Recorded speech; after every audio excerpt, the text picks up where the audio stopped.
Hi there folks, back again for another video for this weekend. This one is one that I thought I would make because I think it might be quite handy for everybody who's looking to dive into some Middle-earth wargaming on the tabletop, either because of the Rings of Power coming out soon or because you've seen the new releases coming up from Games Workshop. So, this isn't going to be a how-to-play video, but it's going to be a way for you to kind of introduce yourself to the game and kind of pick things up easily, I would say, before having to dive too deep into the game and things getting too complicated and you getting annoyed with yourself and all that kind of thing. So this is just the way that I would introduce the game to people. It's by no means the only way to introduce the game to people, but hopefully this will be handy for some people out there who want to know how to sort of get started with the Lord of the Rings and the Middle-earth strategy battle game and the Hobbit and all that jazz. So in the game, characters are broken down into different heroic tiers. So that starts at heroes of legend, who are, you know, your massive Aragorns and all that kind of thing, and then you have them all the way down through legend, valor, fortitude, minor, and independent. We're only going to be really focusing when it comes to getting started in the game on minor heroes. Sorry, not minor heroes. On heroes of fortitude. Minor heroes will come into it though. So, Heroes of Fortitude can lead up to 12 followers in a warband. A warband can be made up of all sorts of different miniatures within your collection, but for what we're doing here, we're going to be focusing on a Hero of Fortitude followed by some basic core infantry. So, most of the factions in the Middle-earth strategy battle game, so we'll just look at the ones here, will have captains. So that's a Rohan captain there, for example, and that's a Uruk-hai scout captain there.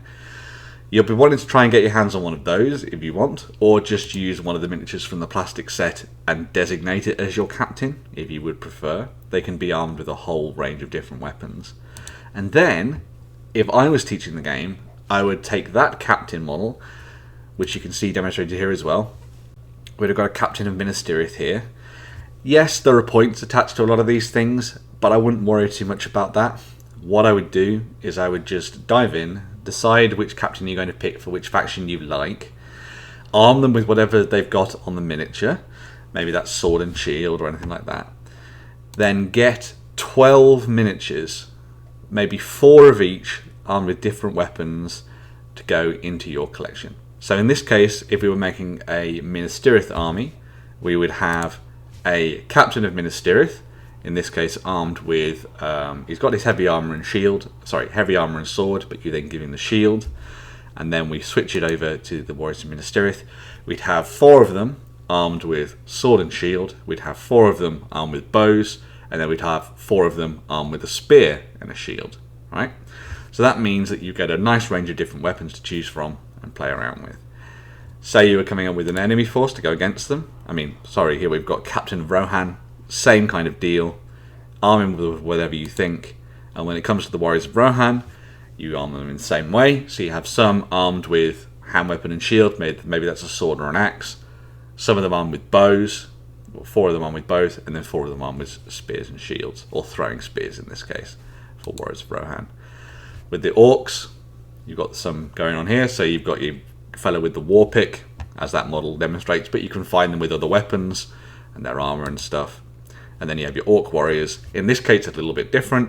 You have 4 of them armed with two-handed weapons, 4 of them armed with a hand weapon and a shield, and then you have 4 of them armed with spears, or bows, sorry, if you would prefer. So you take your 12 miniatures. Oh, here's an example of one of these kind of like learning war bands that I put together. So you have your Orc captain there. You have four chaps armed with spears. There are some elsewhere. There's the other guy there. You have 4 chaps armed with bows, and you have 4 chaps armed with sword and shield, or pickaxe and shield and that kind of stuff, right? Then that allows you to dive into the game and start teaching it to people without getting bogged down in too much of the nitty-gritty of the rules. What I would suggest is that when you sit down to play to begin with, say you've got this as your force, you put up a space that is no bigger than maybe 2 by 2, something very, very small. You have maybe a central objective right in the middle of the table, and you basically just let the two players fight it out between each other, or the one player against you, however you want to do it.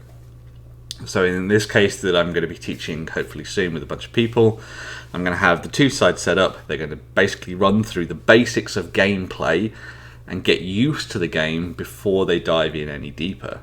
So you'd learn how to move, you'll learn how to fight in combat, you'll learn how to shoot, you'll learn about what you do with might, will and fate, you'll learn what you do with all the different weapon types as well, without going into special strikes probably straight away, unless you're with sort of more veteran players, but we'll get into that in a second. So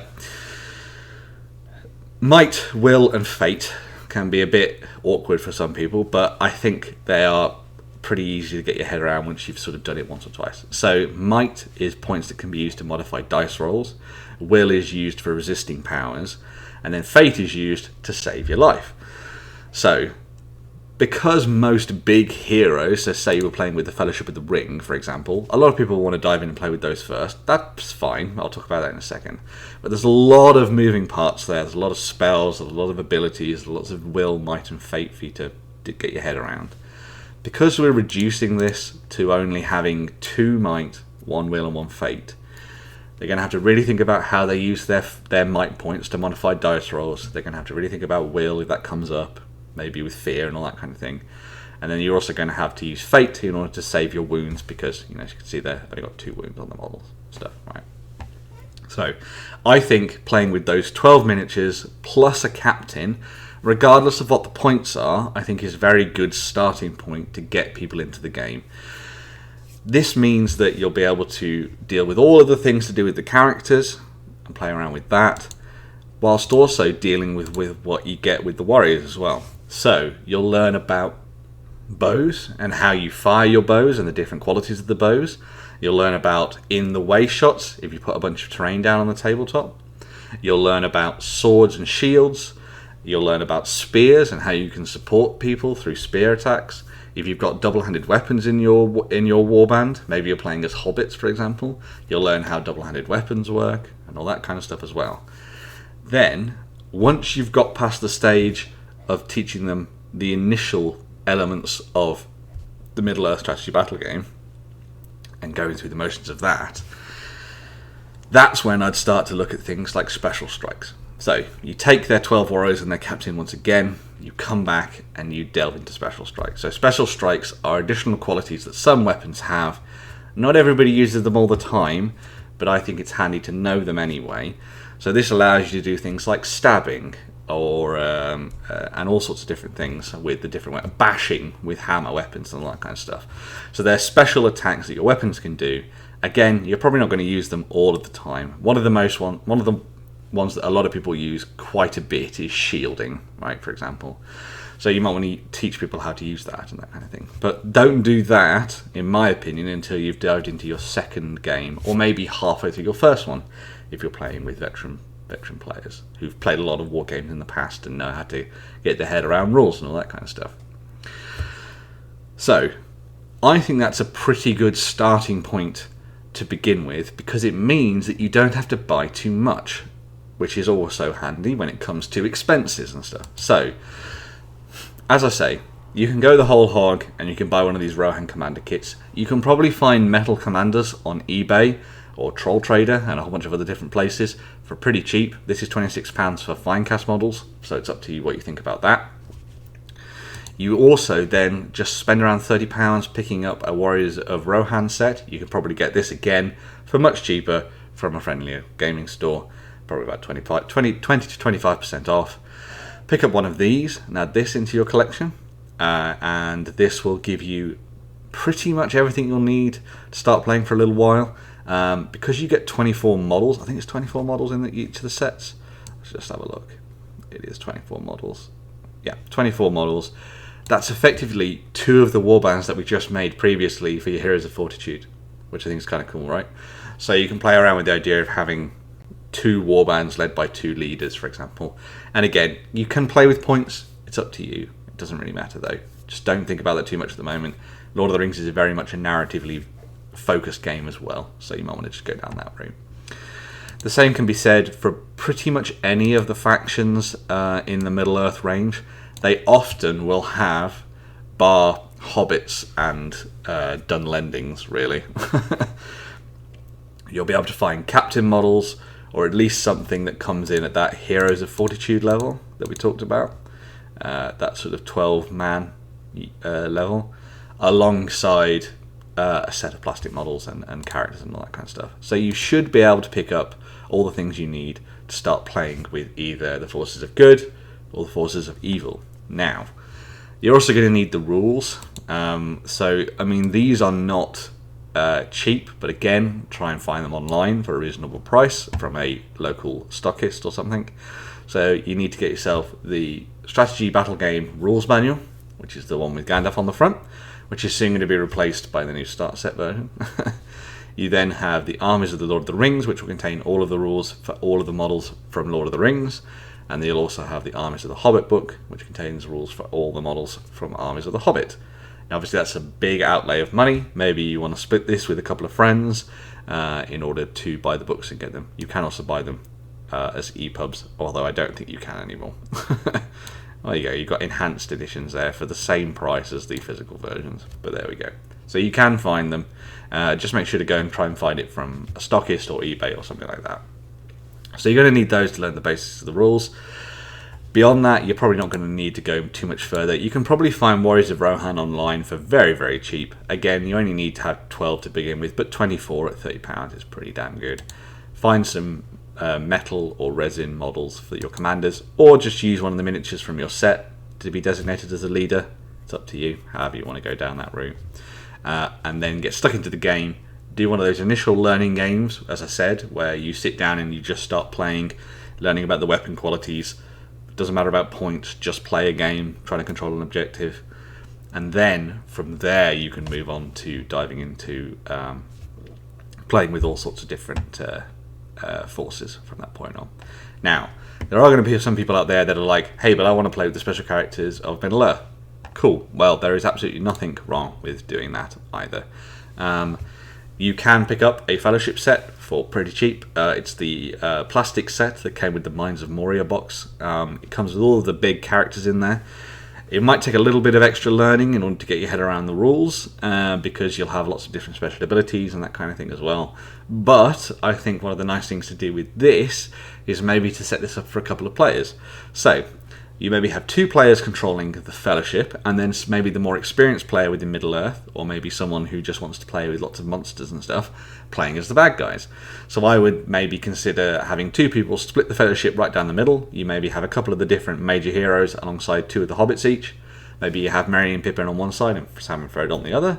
And then you play out your games against one other player. So it's a little bit more of a social affair at the same time, shares the burden of the rules, and you can sort of ask yourselves questions between each other as you go. As I say, Might, Will and Fate and all that kind of stuff and all their special abilities aren't going to be too much more information than what you've already been delving into. You are going to know a little bit more about special strikes and all that kind of stuff as you dive into the game and play around with monsters and that kind of things. But these are all advanced rules that you'll pick up as you're playing anyway. So it's just something to bear in mind that it will be a little bit more work to dive into playing with heroes, but it shouldn't be too much of a slog for you, which I think is kind of cool. And these miniatures are quite nice as well. I prefer the old metal ones, but these ones are kind of cool. Now, all of that being said, there are going to be some boxes coming out in the near future, as we looked at in a previous video. So those boxes are going to come with a couple of different named heroes, big major heroes, alongside a bunch of standard fodder. They might be a good way for you to dive into as well. I mean, obviously that's going to cost you a little bit more money, but you get the rulebook in the set, you get a whole bunch of new characters, you get all the plastic models, you get all of the terrain, all that kind of thing too. So it might be worth diving in and picking up that. So maybe wait until December to dive into the game and get started, unless you're really eager to do it now, in which case go and pick up one of these sets and some of the old metal models and some plastics and just start putting them together and having fun with it. But yeah, as I say, to kind of like summarize everything we've got into here, when you dive into the game, you're going to need a couple of books. I would imagine most people are going to need to buy the rules manual and the Armies of the Lord of the Rings. That's going to be the first port of call for you, is to get those 2 books. That will contain all of the rules for your miniatures, this will contain all the rules for playing the game. From that point on, choose which faction you want, choose a particular hero that matches. So in this case, if you're going to play Gondor, you play a captain, and then you get one of the plastic sets for the Warriors of Minas Tirith. If it's Rohan, you buy the commander set, or just find a commander model that you like. Maybe it could be a named hero, and you just use it as a captain, alongside one of the Warriors boxes, and away you go. Play a very simple objective-based game to begin with. It doesn't matter about points. Just have fun playing the game. Learn how to use the different weapons. Then, either step it up in the middle of that game, or in a following game, where you learn about special strikes. This also will teach you all about Might, Will and Fate, so you'll be perfectly happy when it comes to diving into the game and playing it, and having fun with it. You'll know what all the rules mean, and then from that point on, you can start to go to the next level. What's quite nice about the hero tiers is that there are some really cool named characters that are minor heroes. Say, for example, Eowyn is a minor hero. She only leads 6 followers in a warband, but she'd be a great next stepping stone for you, I think. So say you were playing Rohan, so you had a captain leading the way for the main force, and then you include Eowyn in, who then leads the rest of the Rohirrim on the tabletop. Maybe a couple of additional riders on horseback, so you can learn horseback rules and all that kind of thing. So I think it's a pretty good idea to look at the minor heroes in your little section of the rulebook to see whether they work for you. As I say, this is just how I would introduce someone to the game. This doesn't mean that it is the only way to introduce people to the game. People have obviously been introduced to Lord of the Rings with the entire Fellowship. So if that's the way you prefer to go, I would definitely suggest that. I'm just thinking of it from a point of view of someone who's probably never played a game, miniatures game before, and wants to dive in because they like Middle-earth. Probably go down my route, maybe, I would suggest. Let me know how it goes if you do play it. If you have more veteran hobbyists that you're trying to teach, maybe take it to the next level and play around with a lot more heroes and a lot more rules and all that kind of thing and stuff on the tabletop. So yeah, that is where things stand, at least from my perspective, when it comes to getting into the Lord of the Rings and the Middle-earth strategy battle game, and it's basically learning to play. As I say, be a bit much to dive into basically teaching you how to play the game. There are some very good videos out there on the internet that do that, but consider this more a little bit of a kind of like a buyer's guide to diving into the Lord of the Rings and the Middle-earth strategy battle game, because you know there's a lot of things out there for you to try and consider buying, but a lot of people will be like, but how do I actually get started? This is the way that I would do it. We are going to get those battle hosts in the future as well, so it'll be interesting to see whether or not those go down as an interesting, good sort of entry point into the game. You're going to get you one hero and then a whole bunch of troops, and just basically smash them against the opposing forces on the tabletop.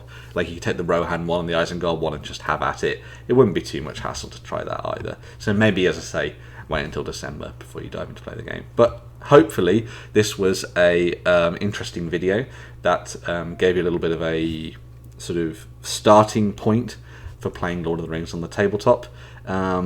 If this has been helpful to you, please let me know down below. If you play some games using this kind of format, starting off with a captain and a bunch of warriors, let me know how it goes. Tell me in the comments if you had some good fun with it. Do you have any other tips for people getting started? It would be really nice to have them down below, because I know there's a lot of stuff out there at the moment. But yeah, dive in and let people know your thoughts in the comments. I'm going to move on to another video next week. Until then, make sure to comment, like, share and subscribe. There's also a Ko-fi link down below, so if you found this very helpful and you want to help out with a little bit of money towards hobby funds, then you can do so using the link provided. But you do not have to. It's just nice to have you here commenting away. We're getting closer and closer to 1,000 subscribers, which is really nice to see, and I'm glad that people are enjoying the videos. I might do a little bit of a giveaway at 1,000 subs. Might be kind of cool, so watch out for that maybe in a couple of videos time, and we'll see if we can get all the way to that magic number. But yes, thank you very much for watching, folks. I hope this was interesting, and I will see you in the next one on a Sunday. Bye for now.